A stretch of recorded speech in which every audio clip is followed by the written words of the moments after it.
Alrededor de la mitad del territorio boliviano está cubierto por bosques naturales. De este total, existe un potencial de al menos 5 millones de hectáreas para el manejo forestal sostenible, que mediante una gestión adecuada mantiene la biodiversidad, la cobertura y servicios del bosque. Nosotros como plan de manejo estamos conservando el bosque de acuerdo a las leyes y a las normativas, ¿no? Para que el bosque se mantenga y que haya regeneración natural dentro de los bosques para que hagan aprovechamiento de nuestros hijos y nuestros nietos. El manejo forestal comunitario es el proceso gestionado en un territorio indígena mediante una organización forestal comunitaria que, respetando su cultura, permite el aprovechamiento sostenible de los recursos del bosque, con la finalidad de generar impactos socioeconómicos en beneficio de los socios, sus familias y comunidades. Vamos para 12 años de beneficios que tenemos, que nos da la asociación. Nos beneficiamos pues de lo que es el volumen de la madera y gracias a nuestro esfuerzo. Somos 25 socios y eso, digamos, beneficio que hay, digamos, que sale producto de la asociación, es beneficio para todos los 25 socios, digamos. Y además también genera trabajo. Por ejemplo, digamos, en esta asociación sabemos de que trabajamos con una empresa y la empresa contrata personal, ¿no? Y ahí, digamos, ahí genera trabajo. Para conservar los bosques, por eso hacemos el manejo, como el manejo está dentro del marco legal de la Constitución Política del Estado.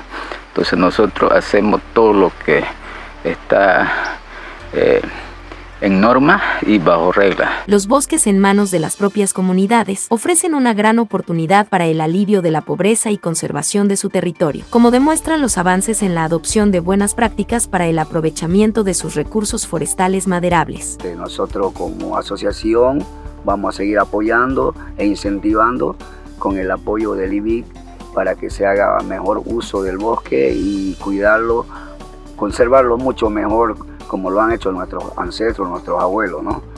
La inactividad de la producción maderable de estos bosques los haría susceptibles al cambio de uso del suelo y deforestación, con la implementación de ganadería, agricultura, asentamientos humanos y otras actividades de desmonte. A través del tiempo se ha ido viendo mediante imágenes satelitales y físicamente de que en los lugares donde se encuentran o donde hay planes de manejo, de alguna forma han ayudado al mantenimiento y a la conservación, porque donde se realiza un plan de manejo por la misma ley solamente se extrae el 80% de las especies maderables con fines comerciales. Entonces el otro 20% con fines comerciales queda en pie para una regeneración, y también tenemos especies no comerciales que también están en esa zona y que también ayudan al mantenimiento de los bosques. En ese sentido, el IBIF fortalece y desarrolla competencias en las organizaciones forestales comunitarias para la gestión integral de los bosques y su gobernanza.